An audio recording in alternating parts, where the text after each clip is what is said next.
बिस्मिल्लाहिर्रहमानिर्रहीम, अस्सलाम वालेकुम। प्रोग्राम मुकाबले के साथ मैं हूं सरवत वलीम। राउफ क्लास्टा आमिर मतीन साहब हमारे साथ स्टूडियोज में मौजूद हैं। आज स्पीकर सरदार अयाज सादिक और चेयरमैन सेनेटर रज़ा रब्बानी की ज़ेर सदारत पार्लियामेंट का मुश्तरका इजलास हुआ और इस इजलास में सदर ममनून हुसैन की जानिब से खिताब किया गया। अपने खिताब में उन्होंने ना तो पैनामा लीक्स के ऊपर बात की, ना इस मुल्क में होने वाली करप्शन के ऊपर बात की। अगर कहा तो ये कि इस मुल्क की मईशत मुस्तहकम हो रही है, बेहतर हो रही है, मुल्क में बजट खसारे में कमी लाई गई है। मगर सेनेट की अगर कायमा कमेटी बराए कॉमर्स के इजलास को सामने रखते हैं तो माहिर मईशतदान डॉक्टर कैसर बंगाली हैं, जिन्होंने इस मुल्क की मईशत की एक अलग ही तस्वीर कशी की है। उन्होंने इस मुल्क की मईशत के कौन कौन से रुख दिखाए हैं, ये भी हम आपको बताएंगे। और सदर ने अपने पूरे खिताब में कहीं भी ड्रोन हमले, जिनका एक्सपेक्ट किया जा रहा था कि उनके ऊपर बात की जाएगी, उन्होंने बात नहीं की, मगर आर्मी चीफ जनरल राहील शरीफ की जानिब से ड्रोन हमलों पर बात की गई और वो बोल भी पड़े।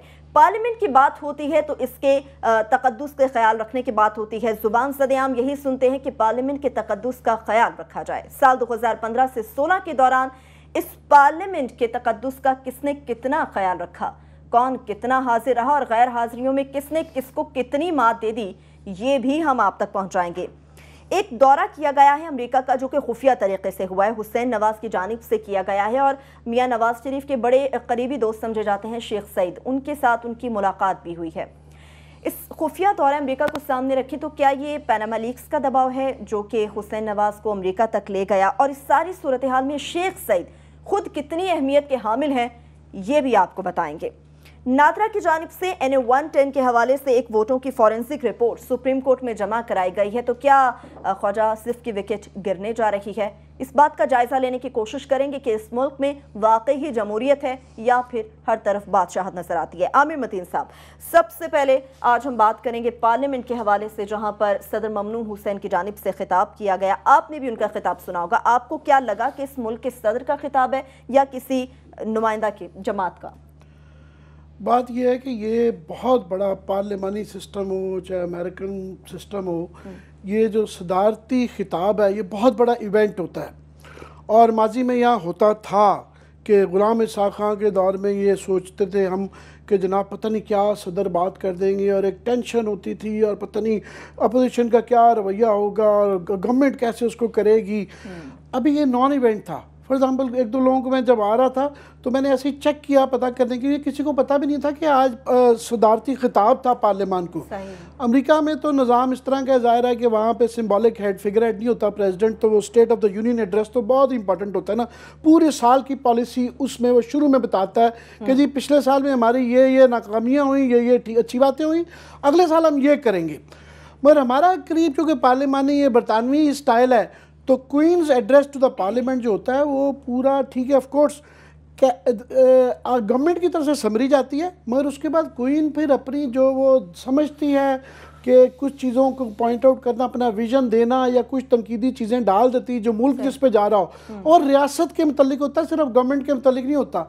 अब ये एक मजाक बन गया है। जो माफ़ कीजिएगा, जो आज स्पीच मैं देख रहा था, एक तो बिल्कुल ही ठीक है, आपने 58(2)B और बिल्कुल ठीक कर दिया कि आपने चीज़ें ख़त्म करके सेरेमोनियल पोस्ट कर दिया, मगर उस सेरेमोनियल पोस्ट में भी इतनी तो गुंजाइश होनी चाहिए कि कुछ ना कुछ जो है एक मजाक बन के ना ये रह जाए। और माफ़ कीजिएगा, ये आगे जो तकरीर है, आपको पता है पार्लियामानी निज़ाम में अभी बोथ हाउसेस में, सेनेट में 3 महीने तक इसके ऊपर डिस्कशन होनी है, फिर ये कौमी असम्बली के ऊपर इसके ऊपर डिस्कशन होनी है।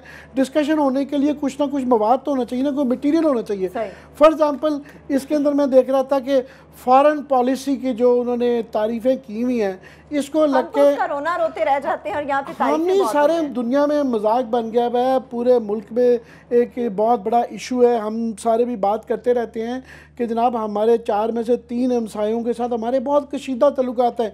ये कल परसों ईरान के अंदर अफ़गानिस्तान, ईरान और इंडिया बैठ के वो जो है वो जो भी चीज़ें हुई वो लगी कि वो हमारे अगेंस्ट हैं। उसके अलावा काफ़ी चीज़ें थी जिस पे कि सदर अपना विजन दे सकते थे, कुछ तनकीदी बातें भी कर सकते थे कि जनाब ये चीज़ें हम ठीक नहीं कर रहे, हमें रिव्यू करना चाहिए, बहस करनी चाहिए कि जनाब हमारे हमसायों से तल्लुकात इससे बेहतर कैसे कर सकते हैं। मगर इसको अगर जब आप एक्सेप्ट ही ना करेंगे प्रॉब्लम है और फिर तारीफ़ें कर दें, तो फिर वो एक अजीब मजाक ही बन के रह जाता है। इसी तरह ही डोमेस्टिक उसके अंदर है कि ये उन्होंने एक गवर्नमेंट ने अपनी तारीफ़ों का एक पलंदा उनको भेज दिया, उसमें उन्होंने अपनी और तारीफ़ें डाल दी हैं। अब इसके ऊपर 4 महीने तक ये बहस होती रहेगी, तो क्या एक मजाक ही है, इसकी क्या बात करें। ठीक है क्लासा साहब, आपने आमिर मतीन साहब की बात सुनी, आपने भी सिद्धार्थी खिताब सुना होगा, आप उस खिताब को किस तरह से देख रहे हैं? और जिस तरह की पॉलिसीज की बेपनाह तारीफें की हैं सदर की जानिब से, हम अपनी फॉरेन पॉलिसी की वजह से खित्ते में तनहा रह चुके हैं, मगर वो तो कहते हैं कि हमारी खारजा पॉलिसीज बहुत अच्छी हैं, हमारी ओवरऑल पॉलिसीज बहुत अच्छी हैं, कोई नाकामी नहीं, लेकिन हम तो यहाँ पे रोना रोते रहते हैं। ये जो मेरा ख्याल है जैसे आमिर ने बात की है कि अब थोड़ी सी सदर साहब की साइड लेने दें, वो मासूम आदमी हैं, अब उन पर इतनी तनकीद अच्छी भी नहीं है। सही। वो जो मेरा ख्याल है रूल्स ऑफ बिज़नेस के तहत जो हुकूमत पाकिस्तान या वज़ीर आज़म ऑफिस से जो उन्हें लिखी हुई तकरीर भेजी जाएगी, वो उसको मनोअन वो पार्लियामेंट में आके पढ़ देंगे। ना उनका ज़्यादा मैंडेट है, ना लीगल या कॉन्स्टिट्यूशनल तौर पर उनको आज़ादी है।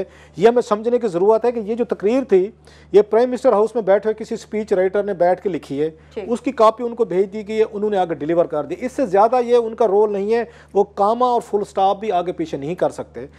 अगर इनके अपने पास में होता, ये तकरीर इन्होंने खुद लिखी होती या लिखवाई होती, तो मैं आपको 3-4 चीज़ें बताना चाहता हूं जो खुद अपनी तकरीरों में पिछले दिनों ये कहते रहे हैं, टीवी पे भी कहा है, पब्लिक में भी कहा है, लेकिन पार्लियामेंट में वो आपको उनकी तकरीर में नजर नहीं आती बातें। कई भी बातों को खुद ही गलत कर गए। ये मसलन अब मैं आपको बताता हूँ, 14 मई 2016 को सदर ने बयान दिया कि जनाब पनामा लीक्स में ये बड़े बड़े बदउनवान लोग पकड़े जाएंगे। आज की तकरीर में आपको कहीं जिक्र नहीं मिलता, हालांकि पार्लियामेंट का फोरम है, वहाँ पे बात करनी चाहिए थी। अच्छा, 27 फरवरी ज़रा पीछे जाएँ, 2016 27 फरवरी 2016 को सदर साहब ने फरमाया कि मुल्क को करप्शन से निजात दिलाने के लिए करप्ट अफराद का समाजी बॉयकॉट किया जाए। इसका भी आपको जिक्र आज तकरीर में नहीं मिलता। वो 11 मई 2016 को कहते हैं कि मुल्क की तरक्की के लिए करप्शन का ख़त्म होना ज़रूरी है। ये भी आपको आज की तकरीर में कुछ दिखा दें। अच्छा, 20 अप्रैल को फरमाते हैं 2016, ये मैं एक ही साल की बता रहा हूँ, वो फरमाते हैं करप्शन मुल्क की जड़ें खोखली कर रही है। कोई कहीं पे उनके कोई 10-15 पेजेस या उस आमिर साहब लगे हुए थे, कोई इन्होंने हाईलाइट भी की हुई है, पढ़ने की कोशिश कर रहे हैं, दोबारा पढ़ें कि शायद मिल जाए। अच्छा, फिर इसको 8 अप्रैल 2015 को फरमाया था इन्होंने सदर साहब ने, करप्शन मुआशरे के लिए नासूर है, इसका खात्मा जरूरी है। इसके तो कोई बात ना कर सकते। अच्छा, आगे सुने, ये 25 दिसंबर 2015 को फरमाते हैं, और गए थे उलमा से मुलाकात हुई, उसमें फरमाते हैं कि करप्शन के खात्मे के लिए उलमा को किरदार अदा करना चाहिए। ये करप्शन के अल्फाज उनके हैं, ये मेरे या आपके नहीं हैं। और 15 नवंबर 2015 को वो फरमाते हैं कि करप्शन के खात्मे से ही मसाइल हल होंगे। ये सदर साहब की दिल की ख्वाहिश है, उनकी दिली बातें हैं जो उन्होंने की हैं, या वो इस तरह सोचते हैं कम अज कम, या हम इसको और तरीके से देखते हैं कि जो यहाँ ऐवान सदर में स्पीच राइटर है, उसकी प्रायोरिटीज डिफरेंट हैं। वो ज्यादा कंसर्न्ड है कि सदर साहब को बातें करनी चाहिए, मुल्क में करप्शन हो रही है, स्कैंडल्स आ रहे हैं, स्टोरीज आ रही हैं, और जिन्होंने तकरीर लिख के भेजी, प्राइम मिनिस्टर ऑफिस से ये तकरीर लिखा कि वहां से उनकी प्रायोरिटीज और हैं। सो इनको देखा जाना चाहिए। एक तकरीर ये जो हमने आपको सुनाई है, ये आपके प्रेसिडेंट हाउस ऐसे सोचता है। एक तकरीर जिसके नुकात कुछ आमिर मतीन साहब ने बताए हैं या आज पूरी कौम ने सुनी है। सो ये मुख्तलिफ तकरीरें हैं, वो गए हैं, उन्होंने वहां पे डिलीवर किए। पनामा का कहीं जिक्र नहीं है, करप्शन का कहीं जिक्र नहीं है, ड्रोन हमलों का कहीं जिक्र नहीं है, ड्रोन हमलों का कहीं पे जिक्र नहीं। हालांकि वो आर्मी के वो हैं, उनके मिलिट्री कमांडर हैं, सुप्रीम कमांडर हैं, उन्होंने कोई बात नहीं की उस पर। जो वो बात फरमा रहे हैं, जैसे खारजा पॉलिसी की उन्होंने बात की, उस पे तो हंसा ही जा सकता है कि जो ये मुल्क में कहा जाता है कि खारजा पॉलिसी बड़ी कामयाब है, आप उनमें हंस सकते हैं कि इस खित्ते के 4 ममालिक हैं, माँ सिवाय चाइना के, बाकी तीनों के साथ हमारे झगड़े लड़ाई चल रही है, और अल्लाह के फजल से पूरी चल रही है, फुल थ्रॉटल, मतलब कोई रियायत नहीं है, ना ईरान, अफगानिस्तान, इंडिया, हम उनके साथ किसी भी वक्त हम जंग लड़ने के लिए तैयार हैं, या वो हमारे साथ जंग लड़ने के लिए तैयार हैं। ये अल्लाह के फजल से हमारी फॉरेन पॉलिसी है, ये हमारी सिक्योरिटी पॉलिसी है।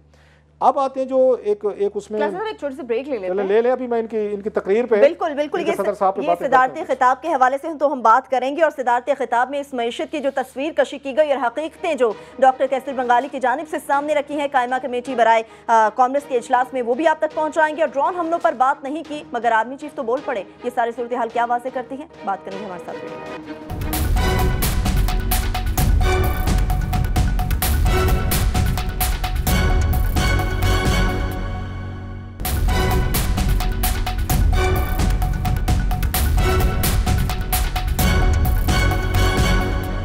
ब्रेक बाद एक बार फिर से आपको प्रोग्राम में खुशामदीद कहते हैं। क्लासा साहब, सिद्धार्थी खिताब के ऊपर बात हो रही थी। हाँ जी, उसमें 2-4 चीज़ें बड़ी इंपॉर्टेंट है। जैसे आपने अभी बात की कि आर्मी चीफ ने बात की ड्रोन पे, जब मीडिया से बात हुई, बिल्कुल। शायद वो तवक्को रखते होंगे कि जो हमारे सुप्रीम कमांडर हैं वो बात करेंगे। वैसे एक चीज़ आज हमने देखी, ठीक है सदर साहब को टाइम नहीं मिला उन्होंने, या उनकी उसमें नहीं था, ये प्रायोरिटी में या तकरीर में नहीं था। बेसिकली मैं ब्लेम नहीं कर रहा सदर साहब को, क्योंकि आमिर साहब भी अच्छी तरह समझते हैं, और जो ये पाकिस्तान का मौजूदा पार्लिमानी सिस्टम उसको समझते हैं। उन्हें अच्छी तरीके से पता है कि हुकूमत वक्त जो भी तकरीर लिख के सदर साहब को भेजेगी वो सदर साहब ने पढ़ देनी है। सो उन्होंने वही कुछ पढ़ा है जो वहाँ से आया था, इसलिए मैं तो उनको ब्लेम नहीं कर सकता। एक चीज़। दूसरी बात, वहाँ पे ये डॉक्टर बाबर रहमान है, उन्होंने वहाँ पे ये खड़े होकर पहले नारा मारा, और जो मैंने उनकी पोजीशन देख रहा था कि उनको इस तरीके का कार्नर किया हुआ था कि ख़वातीन ही ख़वातीन थी। अकेले बाबर रहमान और 20-25 ख़वातीन जो हैं उसकी हुकूमत के बंचों की या उनकी अपोजिशन की जो हैं, तो उनके दरमियान बिठाया गया था कि शायद कि बाबर रहमान जो है शर्मा के कोई उनको सदर साहब को कोई ऐसी बात नहीं कहेंगे। जब बंदा ख़वातीन में बैठा हो तो कोशिश करता है, ये इंसानी नेचर है कि वो नहीं बिहेव करता है, मतलब हर कोई जेंटलमैन बनने की कोशिश करता है जहाँ पे 3-4 ख़वातीन नजर आ जाएं। तो बाबर रहमान साहब से भी यही साफ ज़रा तवक्को की जा सकती है कि वो भी उसमें कोई ऐसी वैसी बात नहीं करेंगे। खैर बाबर रहमान साहब से रहा नहीं गया, वो खड़े हुए, उन्होंने जनाब सदर साहब कोई ड्रोन पे बात करें, कि ड्रोन की मजम्मत करें आप, लेकिन सदर साहब ने फिर भी उस पर बात नहीं की। हालांकि मेरा ख्याल एक तरह का बाबर रहमान ने क्लू देने की कोशिश की थी। सही। अब सदर साहब को जो एम्बेरस करने की कोशिश की गई वो दो तीन चीज़ें हैं। उनको जो वहाँ तकरीर लिख के भेजी गई उसमें यह कहा गया है कि सब शे ठीक है, everything is honey and moon, economy भी ठीक है, लॉ एंड ऑर्डर भी ठीक है, फॉरेन पॉलिसी भी ठीक है, वो हमारा सिपैक भी ठीक है, सब शे ठीक है। ये 3 दिन पहले यहाँ पे स्टैटिस्टिक्स डिपार्टमेंट ने अपनी एक रिपोर्ट रिलीज की थी जिसमें बताया कि एग्रीकल्चर डाउन हो गई आपकी, बिल्कुल, इकोनॉमिक इंडिकेटर्स आपके सारे मिस हुए हैं, आप जितना कर्जा ले सकते थे कर्जे लेके आप सामने आ रहे हैं, एग्रीकल्चर का कहीं जिक्र नहीं कर रहे। तो मेरा ख्याल है जिन्होंने तकरीर लिखी है वो सदर साहब को इस तरह का पेश करना चाहते थे कि वो एक हुकूमत के कंट्रोल में लगें। अदरवाइज मैंने आपको बता दिया है कि अगर उनके सदर साहब के बस में होता, उन्होंने 20 दफ़ा करप्शन की बात भी की है, करप्ट लोगों के खिलाफ बात भी की है, और लास्टली आज वो जमहूरियत की बात बता रहे थे कि जमहूरियत बड़ी स्ट्रांग हो गई है और वो जो उस धचके लगते हैं या शॉक्स हैं उनको ऑब्जर्व कर रही है। आज जब ये तकरीर कर रहे थे उसी वक्त सुप्रीम कोर्ट के चीफ जस्टिस ऑफ पाकिस्तान जो हैं जमाली साहब, उन्होंने कराची बेंच की उन्होंने सदारत करते हुए सुप्रीम कोर्ट के ये फरमाया है कि ये जमहूरियत है या बादशाहत है। जिस दिन ये तकरीर कर रहे थे जमहूरियत के फ़वायद गिना रहे थे, मुल्क का चीफ जस्टिस जो है वो सवाल उठा रहा है कि जो कुछ आप जमहूरियत के नाम पे कर रहे हैं, ये जमहूरी ये मुल्कों में यही कुछ होता है या नहीं होता। उनके नज़दीक ये बादशाहत है या जमहूरियत है। तो उनकी तकरीर मेरा ख्याल है उससे बेहतर सम अप नहीं की जा सकती जो सवाल चीफ जस्टिस ने उठाया। बिल्कुल बिल्कुल। अच्छा आमिर मतीन साहब, चूंकि पार्लियामेंट के हवाले से भी हम बात कर रहे हैं, तो पार्लियामेंट के साल 2015 और 16 को अगर सामने रखते हैं तो पार्लियामेंट के तकद्दुस की तो हम देखा हर कोई बात करता है, जुबान ज़द आम है हर अरकान पार्लियामेंट के मुंह के अंदर ये बात कि हमें पार्लियामेंट का एहतराम बरकरार रखना है, हमें इसके तकद्दुस का ख्याल रखना है। मगर इसका तकद्दुस तो तभी बरकरार रह सकेगा ना जब आप अपनी हाजिरियाँ यकीनी बनाएंगे। तो ज़रा ये बताएं कि कौन कौन हाजिर रहा, कितना हाजिर रहा? पार्लियामान के तकद्दुस की तो सिर्फ ये लफाजी है, वरना तो मानते नहीं है वैसे लफाजी। गवर्नमेंट तो बिल्कुल सीरियस लेती ही नहीं है। हम ये जिक्र करते रहते हैं कि प्राइम मिनिस्टर जो है आज उनके जो फिगर्स शायद अभी दिखा रहे हैं आप सेगमेंट में कि 10% शायद प्राइम मिनिस्टर की हाजिरी रही है, जो कि पिछले साल से भी कम है। इसका मतलब यह है कि 10 सेशंस अगर हुए हैं तो उसमें एक दफ़ा प्राइम मिनिस्टर आए हैं और सेनेट में पूरे साल में शायद एक दफ़ा गए हैं। तो प्राइम मिनिस्टर का ये हाल है। उसके अलावा जो बाकी सब का भी ऐसा ही है। मगर मेरे नज़दीक जो सबसे ज़्यादा इससे भी ज़्यादा मजम्मत करने वाली चीज़ है वो इमरान खान साहब का है। उनका 5% है, यानी उनका वज़ीर-ए-आज़म से भी कम, उनका वज़ीर-ए-आज़म से भी कम है कि वो शेडो गवर्नमेंट हैं। वो अगर अपने आप को समझते हैं किसी स्टेज पे वो प्राइम मिनिस्टर बन सकते हैं तो वो तो मिसाल उनको तो ज़्यादा मेहनत करनी चाहिए। खुर्शीद शाह का क्रेडिटेबल है, उनका मैं देख रहा था 70s 80s के अंदर परसेंटेज है हाजिरी की, और वहाँ पे नज़र भी आते हैं और बड़ी उससे उनकी जो मर्जी सियासत के इख्तलाफात हो सकते हैं, मगर यह है कि उनकी प्रेजेंस वहाँ पे और जिम्मेदारी से अपना काम करने का बिल्कुल है। मगर इमरान खान साहब को क्योंकि वो खुद ही नहीं जाते हैं तो 5% तो बिल्कुल बहुत ही बुरा है, बहुत ही बुरा है। उस गवर्नमेंट का जो कि मॉडल अपने आप को पेश करना चाह रही है फ्यूचर गवर्नमेंट बनाने के लिए, और क्योंकि वो खुद ही आते हैं तो ज़ाहिर है उनकी पार्टी भी फिर उस तरह ही छुट्टियाँ करती है। और उसमें लीडरशिप और ख़ास तौर पे उनकी पार्टी का ये है भी कि इमरान खान मैटर करते हैं कि उनके आने से उनके जलसे भी बढ़ते हैं, बाकियों का भी मोराल होता है। तो ओवरऑल जो एक पिक्चर उस सारे पिलडेट का जो सर्वे नज़र आ रहा है उसमें एक बड़ी बुरी है कि लफाजी के लिहाज से कि ना तो वज़ीर-ए-आज़म आते हैं, ना लीडर ऑफ द अपोजिशन के बाद जो सबसे बड़ी अपोजिशन इमरान खान साहब आते हैं, इस तरह मौलाना फजल रहमान साहब का भी काफ़ी बुरे फिक्र है। वही हाल कैबिनेट मेंबर्स का है, कैबिनेट मेंबर्स भी बस कभी कभी आते हैं, और ओवरऑल मेंबर्स का भी देखा जाए तो कोई इतनी अच्छी वो नहीं है। और यही हाल ओवरऑल जब पार्लियामान के तकद्दुस की फिर बात ही रह जाती है। सही एक्चुअल तो रियलिटी है। बिल्कुल बिल्कुल। क्लासा साहब आपकी तरफ आऊंगी। क्लासा साहब, एक तो आज सदर ने खिताब किया, 3 साल मुकम्मल होने पर पार्लियामेंट की उन्होंने मुबारकबाद पेश की। आज ये भी देखा गया कि हाज़िरियाँ बहुत कम थीं, और दूसरी बात ये भी कि साल 2015 से 16 को भी सामने अगर रखा जाए इस पूरे साल को, तो यहाँ पर तो गैर हाजिरियों में सब एक से बढ़कर एक निकला। इसमें एक इंटरेस्टिंग चीज़ है, अभी पिल्डायट की इन्होंने बात की, उनका ये सर्वे है पिल्डायट का। बिल्कुल।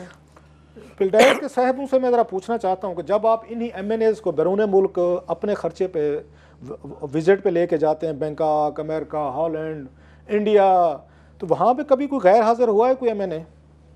ये जो पिल्डायट से जो है ये बड़ा फंड करते हैं, बड़े इन्होंने स्टेक है इनके पार्लियामेंट में, ये इजलासों में बैठते हैं, ये उनके साथ बड़े बड़े एजेंडे अपने पूरे करवाते हैं, जिन्होंने ये अपनी ये आके रिलीज़ की है। इनसे पूछें, आप जो पैसे लगा के लेके जाते हैं पार्लियामेंटेरियंस को, और बड़े अहम इजलासों में आप भी शरीक होते हैं, और बैठ के आपके एजेंडेज हैं जो इनको पेश करते हैं, जो इनके ज़रिए लॉबिंग की जाती है, करवाते हैं। आप ज़रा ये बताएं, जब आप इनको एयरपोर्ट पे गिनती इनको करते हैं, लाइन में लगाते हैं इन MNAs को, बड़े जो वैसे बड़े हमें इंतहा खौफनाक लगते हैं कि पता नहीं MNAs मिनिस्टर क्या है, एक एक टिकट के लिए, एक को 3-3 4-4 दिन दौरे के लिए, कोई इनमें से कभी मिस हुआ है?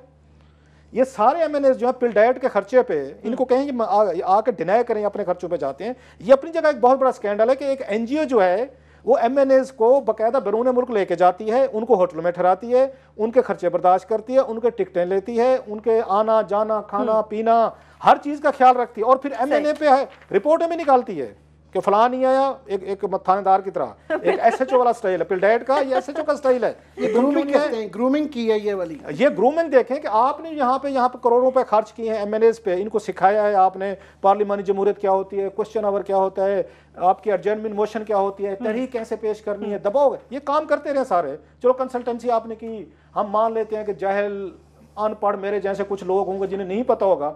अब आपकी, और ये कब से शुरू है पिल्डायट, मेरा ख्याल है 2002 से शुरू है। सही। आपने 14 साल बाद ये सिखाया है MNAs को, इन पे खर्चे करके बैरून मुल्क दौरे करके सैर सपाटा करके ये सर्वे ला रहे हैं, उनकी परफॉर्मेंस ये है। इसका मतलब है आप बुरे तरीके से नाकाम हुए कन्विंस करने में इन MNAs को। बैरून मुल्क तो चल पड़ते हैं आपके साथ, उस पर तो कोई आपको स्किप नहीं करता, ये कौमी असम्बली में करते हैं। एक चीज, दूसरी चीज बड़ी अहम है, जो लोग नहीं आते, एक यहाँ रजिस्टर्ड होता है हाजिरी का जिससे डाटा लिया जाता है सारा, क्या इनकी तनख्वाह काटी गई है? क्या MNA जो बहुत सारे बिजनेसमैन है, फैक्ट्रीज के मालकान भी हैं, एस्टेब्लिशमेंट्स हैं, कारखाने हैं, क्या इनका कोई अगर मुलाजिम मेरे जैसा हो, वो 100 में से वो 40 दिन ना जाए, ये उसको तनख्वाह पूरी देते हैं या उसकी काट लेते हैं? ये इनकी तनख्वाहें कटने लगी। जो लोग, इमरान खान ने अगर सिर्फ 5 दिन गए हैं 100 में से और उन्होंने तनख्वाह ली है 100 दिनों की, तो इमरान खान साहब की बेईमानी है। ये मेहरबानी फरमाएं, ये सारी की सारी 95% तनख्वाह वापस करें, और मैं कहूंगा इन MNAs को डेली वेजेस पे रखें। आप डेली वेजेस पे जाना चाहिए। कार्य करते हैं कि एक एप्लीकेशन दे देते हैं, अगर आप एप्लीकेशन दे लेते हैं सर, तो वो इमरान खान से सर आप ठहरे जरा, मुझे आज पूछने थे, मैं जरा थोड़े से मुझे आई हुई है, मुझे ये समझा दे, इमरान खान अपने कुकू को 95 दिन छुट्टियां देगा और तनख्वाह पूरे 100 दिन की देंगे? अपने घर पे जो असूल रखते हैं, अपना मुलाजिम अगर टुक्की लगा ले ना 10 रुपए के सौदे में, अगर सब्जी में से सिगरेट कोई पैसे निकालने के लिए घर का मुलाजिम टुक्की लगा ले, तो बेगम साहबा उसकी जान को आ जाती हैं और उसके पैसे भी उसके काटे जाते हैं, अगला पूरा हफ्ता उसकी बेइज्जती होती है, और खुद यहाँ लाखों करोड़ों अरबों रुपए के फ्रॉड हो रहे होते हैं। हमें समझाया जाता है, वो खैर यार ये जमहूरियत चलती रहनी चाहिए, जमहूरियत चलाएं, जमहूरियत, ये जमहूरियत चल रही है। मतलब नवाज शरीफ 10% जाता है, 100 में से वो 10 दिन जाता है, और इमरान खान तो उससे भी कम है, और पार्क्स एंड प्रिविलेजेस पूरे लेते हैं, जहाज भी आप इस्तेमाल करते हैं, आप मतलब यहाँ तनख्वाहें भी ले रहे हैं, अभी अपने तनख्वाहें बढ़ा लिए हैं। मेहरबानी फरमाए, पिल्डायट जो है ना, एक मेरे ये रिक्वेस्ट पे, बड़े बड़े लोग हैं पिल्डायट के, उनके करोड़ों का खेल है, गेम है, एक मेहरबानी फरमाए, एक इस पे भी बिल लेके आए पार्लियामेंट में, इन MNAs के जरिए जिनको सैर सपाटे करवाते हैं बैरून मुल्क, उनसे एक बिल लेके आए कि जनाब अब डेली वेजेस पे काम चलेगा, जो जितने दिन MNA आएगा उसको 10,000 रुपए पर डे के हिसाब से मिल जाएगा, 20,000 रुपए का मिल जाएगा, अलाउंसेस मिलते हैं। ये ना बंद करें आप, इससे जमहूरियत मजबूत नहीं हो रही। जो बादशाह की बात उन्होंने की है, इमरान खान साहब मेहरबानी फरमाएं, वो बड़े अच्छे आदमी हैं, ईमानदार हैं, और वो हमेशा से वो कहते हैं ना हलाल की कमा के खाते हैं, हलाल की कमा के खिलाएं। और इमरान खान साहब ये 95 दिनों की ये तनख्वाह जो है वो पब्लिक के टैक्सेस से है, जिसका उन पे कोई हक नहीं बनता, वो वापस करें, जमा करवाएं। ठीक है क्लासी साहब, पिल दैट सर्वे पे तो हम बात करेंगे ही, लेकिन दौरा अमेरिका जो हुसैन नवाज की जानिब से किया गया उसे खुफिया क्यों रखा गया, और शेख सईद के साथ होने वाली ड्रामाई मुलाकात किस जानिब इस सारे मामले के लिए हो सकती है। हो सकता है कि पैनामा लीक्स का ये दबाव हो जो वो दौरा अमेरिका करने चले गए, मगर खुफिया तौर पर। सर सूत्र बात करेंगे, ब्रेक बाद हमारे साथ रहेगा।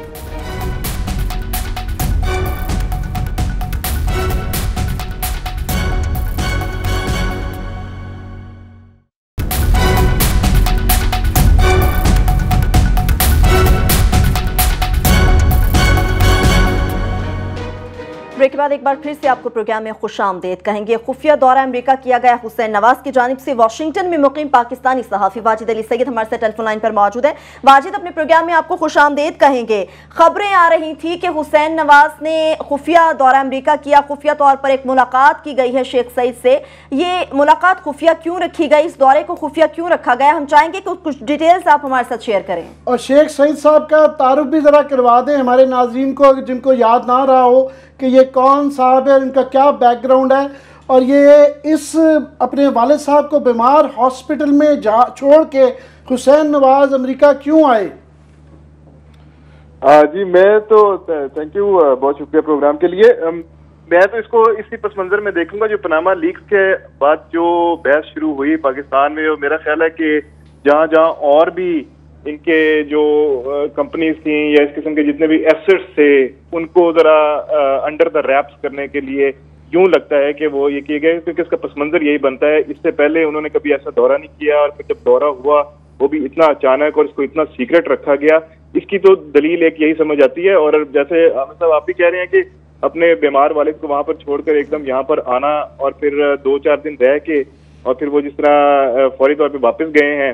मैंने उनसे वैसे हुसैन नवाज साहब को अपनी जब स्टोरी मैंने फाइल की तो उसके लिए उनका वर्जन देने के लिए मैंने उनसे बात भी की थी, तो उन्होंने नाम तो किसी का नहीं लिया, लेकिन उन्होंने कहा जी कि हमारे एक बड़े फैमिली के पुराने दोस्त हैं और उनकी तबीयत ठीक नहीं थी, तो मैं उनका हाल पूछने गया था। तो एक तरफ उनके वालिद साहब की अपनी तबीयत खराब है, उनको वो छोड़ के वो यहाँ पर एक पुराने मिलने वाले को आए हैं तबीयत उनका हालचाल पूछने के लिए, नाम भी उन्होंने उसका जाहिर नहीं किया, और फिर वो वापस चले गए।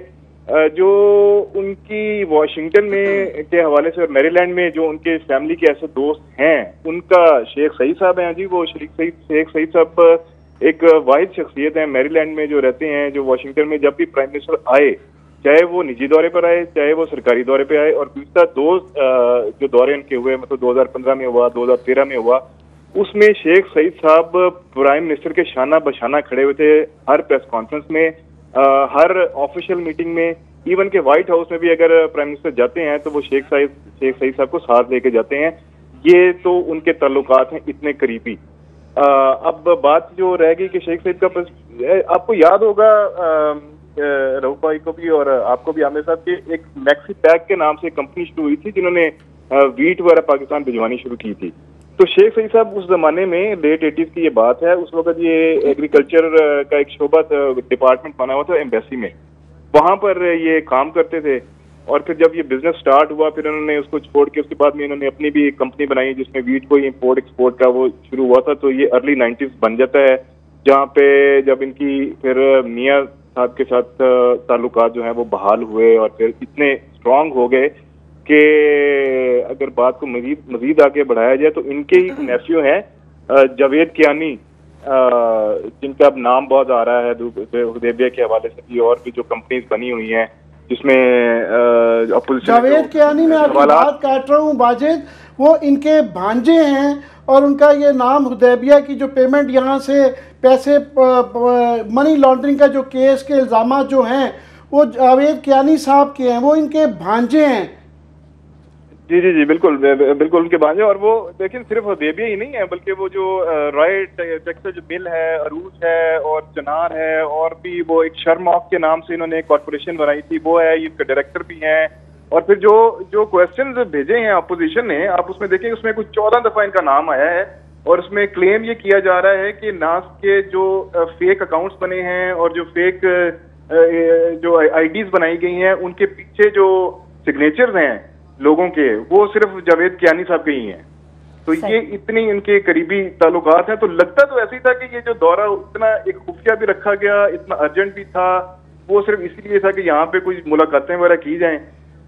हमारे तो जरा यहाँ पर ये भी कहते हैं कि इनके कुछ बिजनेस वगैरह हैं, यहाँ पर कुछ होटल्स भी हैं, कुछ और एक दो चीजें हैं, जिससे बहरहाल हुसैन नवाज साहब ने मुकम्मल तौर पर उसकी तरदीद की। तो उन्होंने कहा जी ना कभी हमारा बिजनेस था ना है यहाँ पर। जी क्लासा साहब, अच्छा आपने ये वाजिद बात की अर्ली इसकी 90s की, मुझे याद आ गया एक अदद ऑडिट पैरा बना था और मेरे दोस्त से डॉक्टर जफल ताब, वो सेक्रेटरी एग्रीकल्चर भी रहे हैं, वो भी इस बात को कंफर्म करते हैं कि मियाँ साहब जब गए थे दौरे पे अमेरिका गए थे तो बाकायदा एक शिपमेंट का कंट्रैक्ट दिया गया था शेख सईद साहब को, और बड़े अरसे तक यहाँ पे एग्रीकल्चर मिनिस्ट्री के लोग जो हैं वो भुगते रहे थे, क्योंकि उनके बकौल जो उस ऑडिट पैरा आया और सामने चीज़ें आई थी कि इतनी कॉस्ट जो है उस पूरी शिपमेंट की नहीं थी जितनी उसको शिपमेंट को पाकिस्तान भेजने के लिए शेख सईद को अदा की गई थी।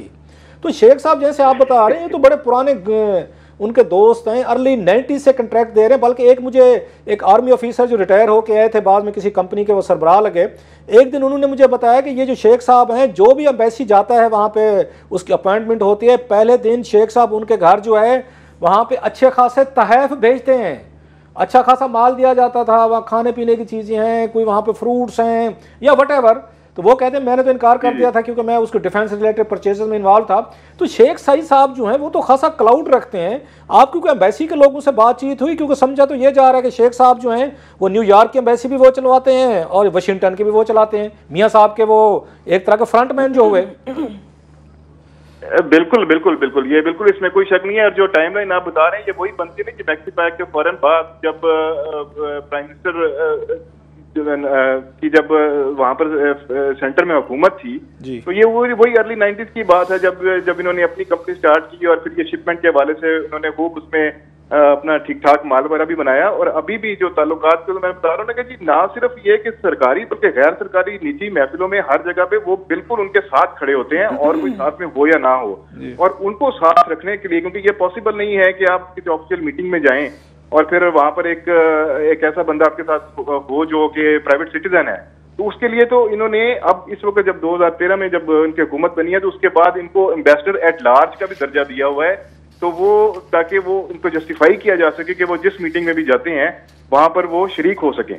मैं वाजिद उन दिनों में अमेरिका में ही पोस्टेड था, तो वो इतने ये ताकत वर्चुअली एम्बेसडर पाकिस्तान के सईद शेख साहब ही होते थे, और रियाज खोखर साहब जो हैं कभी उनसे चेक कीजिएगा, उनकी जो एम्बेसडरशिप थी वो गई भी इनकी वजह से, वहाँ से उनको पोस्ट आउट कर दिया गया था, हाफ वे आधा उनका टेन्योर हुआ था तो चीन भेज दिया गया था। उसकी वजह भी प्राइमरीली इनके साथ अच्छे तल्लुकात ना रखने की वजह से था।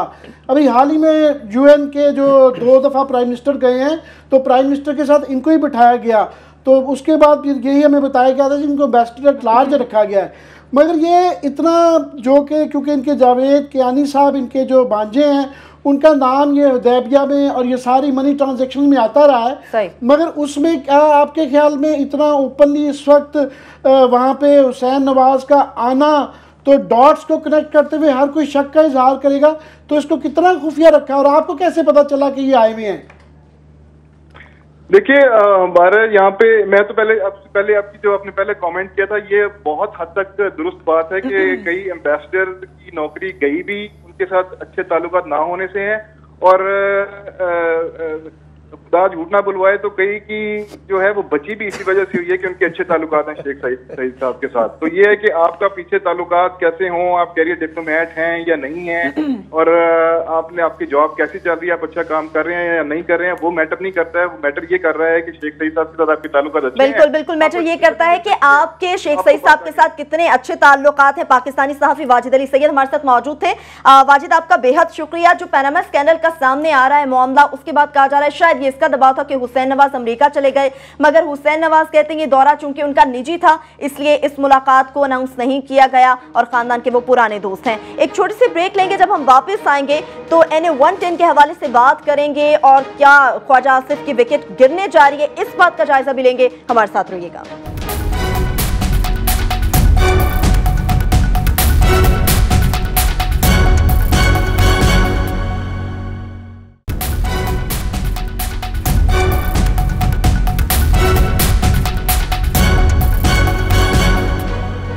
बाद एक बार फिर से आपको प्रोग्राम में खुशामदीद कहेंगे। नादरा के NA 110 सियालकोट के हवाले से बात करेंगे। क्लासेस साहब, NA 110 सियालकोट में वोटों की जो फोरेंसिक रिपोर्ट है वो इस वक्त सुप्रीम कोर्ट में जमा करा दी। क्या ऐसी प्रेडिक्शंस हैं कि नून लीग की चौथी विकेट गिरने के करीब है?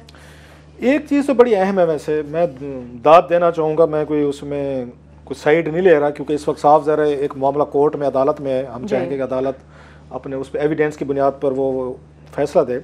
ये दाद वैसे उस्मान डार को देनी पड़ेगी, जो PTI के उनके कैंडिडेट थे जिन्होंने अपील की कि 3 साल से उस्मान डार जो है ना पीछे लगा हुआ है। वो पहले ट्रिब्यूनल में गए, वहाँ से फिर उसके बाद वो अदालतों में आए, और अदालतों में भी डिलेइंग टैक्टिक्स आपको पता है अच्छे खासे इस्तेमाल किए जाते हैं, पर्टिकुलरली अगर कोई हुकूमत का वजीर हो, ख्वाजा आसिफ साहब जैसे बंदे हों। सो वो पीछे तो लगे हुए हैं। और मुझे याद पड़ता है कि इनका पहले वकील कोई और था। ये जनवरी में कहा था सुप्रीम कोर्ट ने कि 3 महीने के अंदर अंदर आप इनकी रिपोर्ट वेरिफिकेशन जो है वोट्स की हमारे पास पेश करें। ठीक है। तो किसी समझदार ने इनको मशवरा दिया कि जो वकील आपने किया हुआ है वो भी अच्छे होंगे, लेकिन जिन लोगों से आपका वास्ता है, मतलब जो पॉलिटिकल अपोनेंट्स हैं, उनके लिए लड़ने के लिए आपको डॉक्टर बाबर अवान जैसा बनना चाहिए। सो जब से इन्होंने अपना वकील तब्दील किया है और बाबर अवान को ये लेके आए हैं, तो यकदम इस केस को, जो मैं इसको फॉलो कर रहा हूँ, उनको पहिए लगे हैं और वो तेज उसमें यकीन हुए। ये बड़ा मैटर करता है, आम आदमी को ये बात बेहतर समझ आएगी कि वहाँ पे अदालत में भी बाज़ दफ़ा देखा जाता है कि आपके सामने खड़ा होकर आर्गूमेंट कौन दे रहा है। It matters. बाबर अवान के साथ मतलब 100 हमारे इख्तलाफात भी हो सकते हैं, उनका वे ऑफ लाइफ पे हो सकता है, कंडक्ट पे हो सकता है, सोच पे हो सकता है, लेकिन इसमें कोई शक नहीं है कि he is one of the best एक वकील या लॉयर हैं यहाँ पे। पहले भी उनकी तारीफ करते मैं हमेशा करता हूँ, मुझे इस पर कोई हर्ज भी नहीं है कि मैं उनको समझता हूँ कि वन ऑफ बेस्ट वंस। उन पर तनकीद भी मैं करता हूँ, कुछ 2-4 इशूज़ ऐसे हैं जिन पर उन पर तनकीद भी खासी हो सकती है। सो अब देखना ये है कि मेरा ख्याल जुमे वाले दिन मुझे बताया जा रहा था कि शायद फैसला जो है सुप्रीम कोर्ट दे दे, और जो सुप्रीम कोर्ट का मूड लग रहा है, जिस तरह की वो जमहूरियत रिलेटेड उनके बयानात आ रहे हैं, और जितने पॉलिटिशियंस ने, ये पॉलिटिकल हुकूमतें जो हैं, ये अदालतों को आके मायूस किया है इन्होंने। हालांकि होना ये चाहिए था कि अदालतें आज के दौर में कंफर्टेबल फील करती। जनाब मुशर्रफ के दौर में ये होना चाहिए था कि मार्शल थे, डिक्टेटर थे, लिहाजा अदालतों को दबाते थे। आप तो जो लोग हैं, आप तो जमहूरियत पसंद हैं, और जमहूरियत की बात आपके दौर में अगर चीफ जस्टिस को ये कहना पड़ जाता है कि ये जनाब जमहूरियत नहीं है, बादशाहत है, तो इससे अंदाजा करें कि पाकिस्तानी पॉलिटिशियन जो है वो जमहूरियत या अदालतों को कैसे देखते हैं। अदालतें हमेशा सपोर्ट करती होती हैं, स्ट्रेंथन करती हैं जमहूरियत को। सो ये बहुत बड़ा मेरा ख्याल है एक बिग इवेंट है, क्योंकि 4 उन पे हलकों पे एतराज किया था इमरान खान ने, ये चौथा आखिरी रह गया है। बाकी 2 तो हो चुके हैं, तीसरा मेरा ख्याल है वो साद रफीक का अदालत में पड़ा हुआ है, उसका भी फैसला शायद हो जाए। लेकिन मैं उस पर आमिर साहब से आप पूछें, लेकिन मैं दाद दूंगा उस्मान डार को कि 3 सालों में उसने हार मानी नहीं है। इसलिए ये जो तनकीद कर रहे थे ना ख्वाजा आसिफ साहब उस दिन जो जुगते मार रहे थे, उसके पीछे ये केस है कि ख्वाजा साहब को पता है कि ये कहीं ना कहीं मेरे लिए मुश्किलात पैदा हो सकती हैं। अदलिया के रवैये की बात की है क्लासा साहब ने, आमिर मतीन साहब, आपको समझ आती है कि अदलिया का रवैया जो अब हमें देखने में आ रहा है, इस सूरत हाल में कोई हम अच्छा और बड़ा फैसला देखने मिलेगा? अच्छा बुरा तो डिपेंड करता है ना, जो हारता है उसके लिए तो बुरा ही होता है। सही। मगर ये स्टेट ऑफ अफेयर्स इससे ज़्यादा क्या बुरी हो सकती है कि ये 3-3, 6-6 माह में ये फैसले हो जाने चाहिए। अब ये 3 साल हो गए हैं, अभी तक ये लड़े हुए हैं, अभी ये फैसला आएगा, फिर पता नहीं क्या होगा।